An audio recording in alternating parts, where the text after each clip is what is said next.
किसी ने डरते डरते हाई वोल्टेज ग्रिड की तरफ अपना हाथ बढ़ाया, लेकिन उसे उम्मीद नहीं थी कि उसका पूरा हाथ ही उसके आर पार हो जाएगा। इस अजीब सी जगह को देखकर उसकी हिम्मत बढ़ी और उसने अपना सिर भी अंदर डाल दिया। जैसा सोचा था, उस जाली के पीछे एक अलग ही दुनिया थी। यहाँ एक बहुत ही अजीब सी दिखने वाली एलियन स्पेसशिप खड़ी थी और उसे चलाने वाले एलियन को काले सूट वाले दो आदमियों ने पकड़ लिया था। अपनी सोच से परे ये सब देखकर मॉली डरी नहीं बल्कि खुशी से पागल हो गई। फिर वो तुरंत उस जाली से बाहर आई, अपनी लाल जैकेट उतारी और पहले से तैयार अपना काला सूट दिखाया। उसने टैक्सी भी पहले से ही बुक कर रखी थी। काले सूट वाले उन रहस्यमयी आदमियों का पीछा करते हुए वो ब्रिज एंड टनल अथॉरिटी की एक पुरानी सी बिल्डिंग के पास पहुंच गई। दरवाजा खोलकर वो बड़े आराम से अंदर गई, मानो वो कोई बहुत ही अनुभवी सीक्रेट एजेंट हो। गार्ड को देखकर भी वो बिल्कुल नहीं घबराई, बल्कि बड़े मजे से गार्ड अंकल से मजाक करने लगी। उसे लगा वो आसानी से अंदर चली जाएगी, लेकिन उसे नहीं पता था कि उसकी ये घटिया एक्टिंग पकड़ी जा चुकी है। उसने गार्ड से कहा कि वो एक प्रोफेशनल है, क्या तुम उसे अंदर बुलाने वाले हो या नहीं? और अगले ही पल मॉली की लिफ्ट लॉक हो गई और उसे सीधा पूछताछ वाले कमरे में भेज दिया गया। कमांडर ने उसकी फाइल पर एक नजर डाली और जब लगा कि उसका कोई खास गलत इरादा नहीं है, तो उसकी याददाश्त मिटाने का आर्डर दे दिया। मॉली को इस गैजेट की ताकत बहुत अच्छे से पता थी। उसने कहा, मुझे सब पता है, मुझे तुम तक पहुंचने में सालों लग गए और कितने लोग ऐसा कह सकते हैं, मैंने तुम्हें ढूंढ ही लिया। लेकिन मैन इन ब्लैक एलियंस को संभालने वाली एक बहुत ही सीक्रेट एजेंसी है। अपनी याददाश्त मिटाने वाली मशीन के दम पर ये सालों से काम कर रहे हैं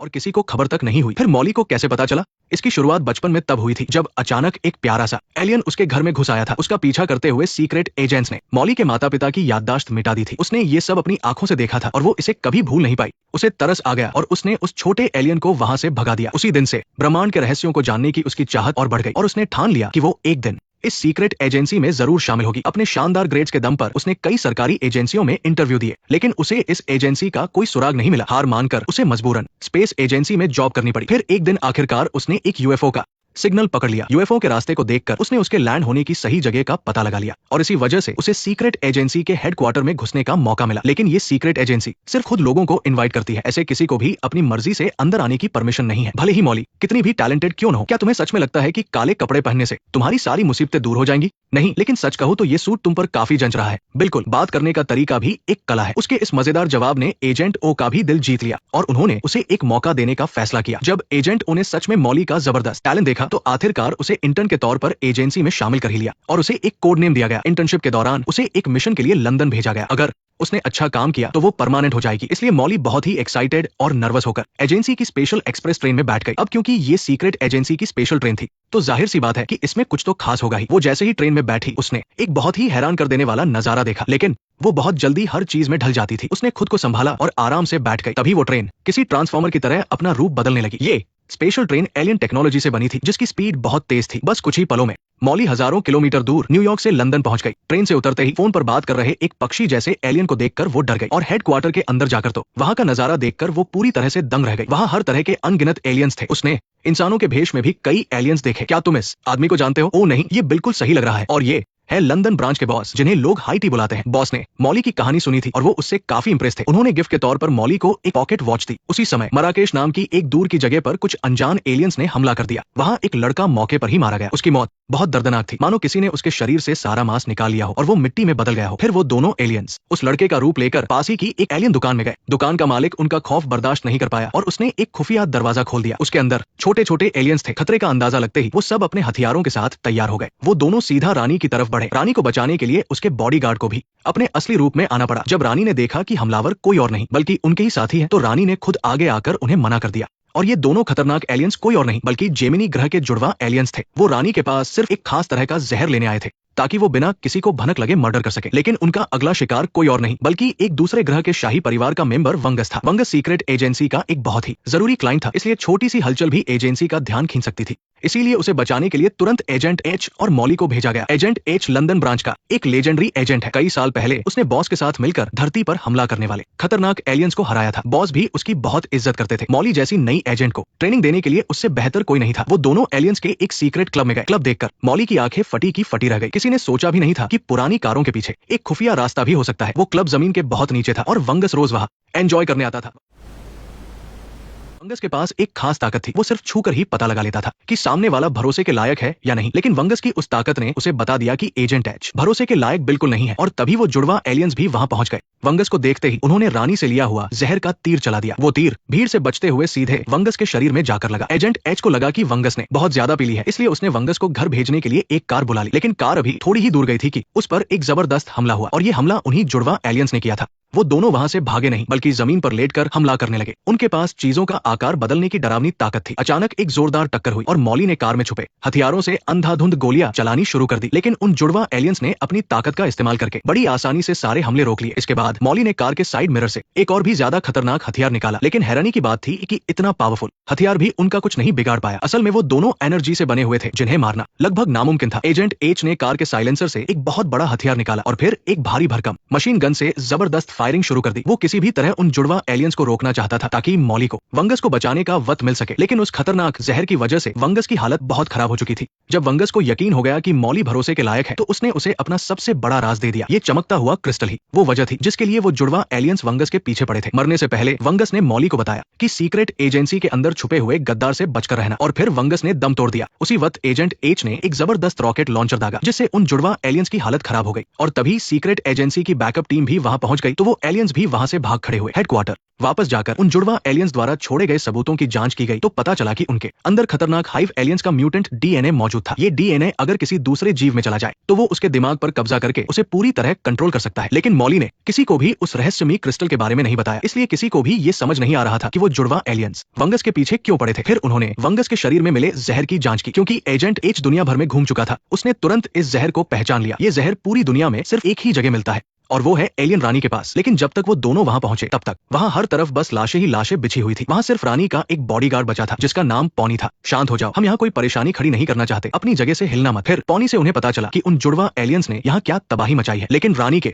खास बॉडीगार्ड होने के नाते रानी की मौत का मतलब था कि अब पॉनी की जिंदगी का भी कोई मकसद नहीं बचा। पता नहीं ये छोटा दोस्त क्या खुराफात सोच रहा था। जब तक मॉली को उस पर तरस नहीं आया वो आगे बढ़कर उसे समझाती है तभी वो मान जाता है। ये मौत से डरने वाले छोटे दोस्त को आखिरकार जीने का एक बहाना मिल ही गया। मजबूरी में मॉली को उसे अपने साथ लेकर सुराग ढूंढने जाना पड़ा, पर उसने सपने में भी नहीं सोचा था कि उसके क्रिस्टल छिपाने का राज एजेंट्स को पता चल चुका है और उन्होंने बिना बताए सीधे उन दोनों को पकड़ने के लिए भारी फोर्स भेज दी और बाद में बॉस को खबर दी, ये मेरा मिशन है, वहां से निकलो, छिप जाओ और फिर मुझे रिपोर्ट करो। अब जब बात यहाँ तक आ गई थी मॉली को क्रिस्टल और गद्दार के बारे में हैरी को सब कुछ बताना पड़ा। ये जानकर हैरी ने मॉली को वहां से जाने को कहा ताकि वो खुद बाकी एजेंट्स का ध्यान भटका सके। ऐसा लग रहा था मानो वो इस इलाके से बहुत अच्छे से वाकिफ है और उसे पता था कि एक एलियन के पास एक गजब की इलेक्ट्रिक बाइक है। सच में वो एलियन बहुत अच्छा था। जाने से पहले उसने हैरी को एक पानी की बोतल देना भी नहीं भूला। हैरी बिजली की तेजी से मॉली के पीछे भागा, पर उसे नहीं पता था कि फैंटम ट्विंस भी पीछा करते हुए वहां आ पहुंचे हैं। बस पलक झपकते ही उन्होंने मॉली पर हमला कर दिया एंड मौके पर हैरी अपनी बाइक लेकर वहां पहुंचा और मॉली को बैठाकर उसने बाइक का स्पेस जंप फीचर चालू कर दिया। वे तेजी से वहां से निकल गए। दोनों टेलीपोर्ट होकर एक सुनसान और बंजर रेगिस्तान में आ गिरे। इस स्पेस जंप से उस क्रिस्टल में एक अजीब सी हलचल हुई। मॉली ने बस यूं ही उसे छुआ और अचानक क्रिस्टल का राज खुल गया। ये असल में एक बहुत ही ताकतवर स्टार लेवल एनर्जी वेपन था। दोनों इस वेपन की ताकत आजमाने के लिए बेताब हो गए। किसी ने सोचा नहीं था कि इसकी सबसे कम पावर भी रेगिस्तान में एक बहुत गहरी और बड़ी खाई बना देगी। अगर इसकी फुल पावर का इस्तेमाल होता तो शायद थानोस भी इसे नहीं रोक पाता। जिसके हाथ ये लग जाए वो पल भर में किसी भी ग्रह को तबाह कर सकता है। अब समझ आया कि फैंटम ट्विंस इस क्रिस्टल को क्यों चुराना चाहते थे। पर जब ये दोनों आगे का प्लान बना रहे थे अचानक उस पानी की बोतल से एक बालों वाला मॉन्स्टर निकला और क्रिस्टल लेकर हवा में उड़ते हुए उनकी आंखों से ओझल हो गया। गनीमत है कि हैरी ने उसे पहचान लिया। वो गैलेक्सी की मशहूर वेपन डीलर रीजा का चेला था। वैसे हैरी की गर्लफ्रेंड्स तो पूरी दुनिया में फैली है, एलियंस के बीच भी वो काफी फेमस है और ये रीजा उसकी एक्स गर्लफ्रेंड्स में से एक थी। अगले ही दिन वो रीजा के ठिकाने पर पहुंच गया। उसे पता था कि वहां सिक्योरिटी बहुत टाइट है, इसलिए उसने सीधा अपना सफेद अंडरवियर उठाकर सरेंडर कर दिया। हैरी को रीजा की पसंद पता थी, इसलिए उसने छोटे दोस्त को तोहफे की तरह पेश किया और सुलह करने के बहाने रीजा के किले में घुस गया। फिर मौका देखकर जब किसी का ध्यान नहीं था तो उसने कंट्रोल रूम में घुसकर किले का सिक्योरिटी सिस्टम बंद कर दिया। इससे मॉली को अंदर आने का मौका मिल गया। उधर छोटे दोस्त ने भी शीशा तोड़कर रीजा का ध्यान भटकाया ताकि मॉली को क्रिस्टल चुराने का समय मिल सके, लेकिन गलती से उसने रीजा को ही अपनी तरफ बुला लिया। किस्मत अच्छी थी कि छोटे दोस्त ने सही समय पर गोली का निशाना भटका दिया और मॉली बाल बाल बच गई। क्रिस्टल के लिए दोनों तरफ से जबरदस्त लड़ाई हुई, लेकिन अकेले इंसान कई लोगों से कब तक लड़ता। मॉली हारने ही वाली थी। ऐसा लग रहा था कि आज उसकी जान चली जाएगी। इसी करो या मरो की स्थिति में मॉली ने अपनी पूरी जान लगा दी और एक रस्सी उठाकर रीजा के हाथ में बांध दी। फिर उसने बड़ी होशियारी से रस्सी से जुड़े पहियों का इस्तेमाल करके रीजा को फंसा दिया। इस तरह हारी हुई बाजी पलट गई और उसने एक मुक्का मारकर उसे बेहोश कर दिया। उसने क्रिस्टल तो ले लिया, लेकिन उधर हैरी की हालत खराब थी। रीजा का बॉडीगार्ड लूका उसे बुरी तरह पीट रहा था। तभी उसकी नजर एक हथौड़े पर पड़ी और अचानक उसे लगा कि वो जीत सकता है। पासा पलट चुका था। बस उसी पल उसे लगा कि उसके अंदर कोई सुपर हीरो आ गया है, लेकिन हैरी के पकड़े जाने पर मॉली को भी हार माननी पड़ी। उसे क्रिस्टल वापस देना पड़ा, लेकिन रीजा ने धोखेबाजी करते हुए लूका को हैरी का काम तमाम करने का हुक्म दे दिया। लेकिन तभी मॉली को अचानक लगा कि उसने लूका को पहले कहीं देखा है, इसलिए उसने एलियन भाषा में वो लाइन बोलने की कोशिश की जो कई साल पहले उस छोटे एलियन ने जाते वक्त कही थी।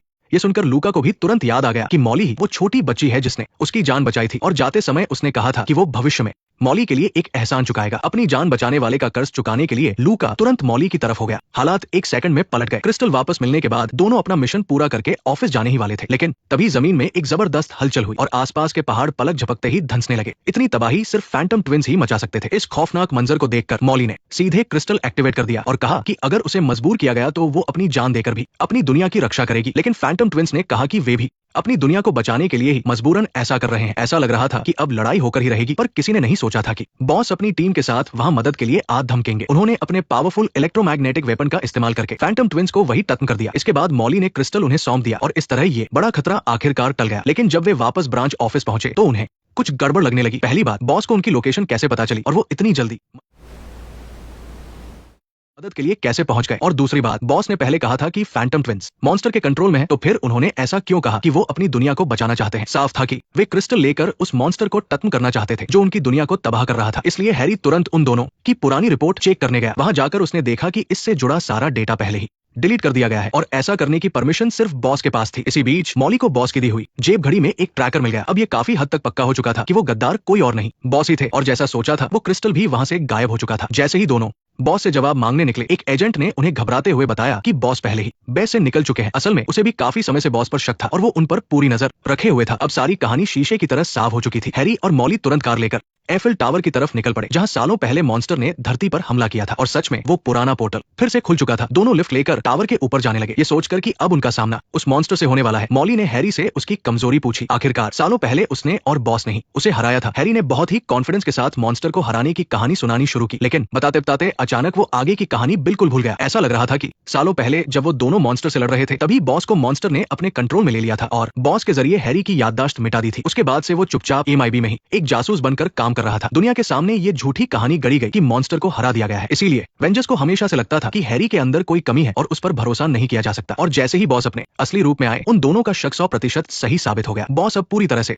एक मॉन्स्टर बन चुके थे। मॉली ने तुरंत अपनी बंदूक निकाली और गोलियों की बारिश कर दी, लेकिन उस मॉन्स्टर की ताकत बेहद खतरनाक थी। कोई भी आम हथियार उसका बाल भी बांका नहीं कर सकता था। दोनों की ताकतों में जमीन आसमान का फर्क था। आखिर में दोनों मॉन्स्टर के टेंटिकल्स का शिकार हो गए और बुरी तरह हार गए। इस खौफनाक मंजर को देखकर हैरी ने इमोशनल हथकंडा अपनाया और बॉस के अंदर छुपे इंसान को जगाने की कोशिश की, लेकिन इसका कोई फायदा नहीं हुआ। मॉली ने छुपकर वार करने की कोशिश की, लेकिन मॉन्स्टर ने उसे सीधे पोर्टल में फेंक दिया। अगर वो एक बार मॉन्स्टर की दुनिया में चली जाती तो उसका नामो निशान भी नहीं बचता। ऐसे मुश्किल वक्त में छोटे दोस्त ने कमल की हिम्मत दिखाई और एक हुक वाली रस्सी से मॉली को कसकर पकड़ लिया। जिस पल मॉली की जान बची, उसी पल हैरी ने भी आखिरकार बॉस के अंदर बची हुई थोड़ी सी इंसानियत को जगा ही लिया। इस मौके का फायदा उठाकर उसने तुरंत क्रिस्टल वापस छीन लिया। मॉली ने बिना देर किए सीधे उस स्टार लेवल वेपन को चालू किया और पोर्टल पर फायर कर दिया। दुनिया को तबाह कर देने वाली उस एनर्जी ने मॉन्स्टर के शरीर को चीरते हुए सीधा पोर्टल पर वार किया। वो एनर्जी पोर्टल के पार गई और उसने मॉन्स्टर्स की मदर क्वीन को तबाह कर दिया। पोर्टल के गायब होने के साथ ही इस जबरदस्त ताकत ने धरती को जरा सा भी नुकसान नहीं पहुंचाया। आखिरकार खतरा टल गया। मॉली के शानदार काम को देखकर एजेंटो बहुत खुश हुई और उसे एक परमानेंट एजेंट बनाकर वापस न्यूयॉर्क हेडक्वार्टर बुला लिया। वहीं लंदन ब्रांच के कमांडर की कुर्सी स्वाभाविक रूप से हैरी को मिल गई। इसी के साथ फिल्म अपने अंत पर पहुंचती है। दुनिया की सबसे मशहूर और क्लासिक साईफाई फ्रेंचाइजी का ये रिबूट कुछ खास कमाल नहीं दिखा पाया। भले ही इसे बनाने में करोड़ों डॉलर का भारी बजट लगा हो और इसके विजुअल इफेक्ट्स एकदम कमाल के हों, साथ ही 2 बड़े सुपरस्टार्स और कई जाने माने चेहरों का कैमियो भी रखा गया हो, लेकिन इसकी कहानी में वो गहराई नहीं थी कि ये पहले की 3 फिल्मों की बराबरी कर सके। पहली फिल्म में गैलेक्सी की बात थी, दूसरी में यूनिवर्स के लॉकर का सस्पेंस था, तीसरी फिल्म थोड़ी कमजोर थी, लेकिन कम से कम उसमें दोनों लीड किरदारों के बीच एक बेहतरीन रिश्ता तो दिखाया गया था। पर यह चौथी फिल्म पूरी तरह से एक टाइम पास और सिर्फ मसाला फिल्म बनकर रह गई। इससे यह साबित होता है कि किसी भी क्लासिक सीरीज को आगे बढ़ाने के लिए उसकी असली रूह को जिंदा रखते हुए कुछ नया करने की जरूरत होती है। केवल बड़ी स्टारकास्ट और शानदार विजुअल्स के दम पर फिल्म नहीं चलती।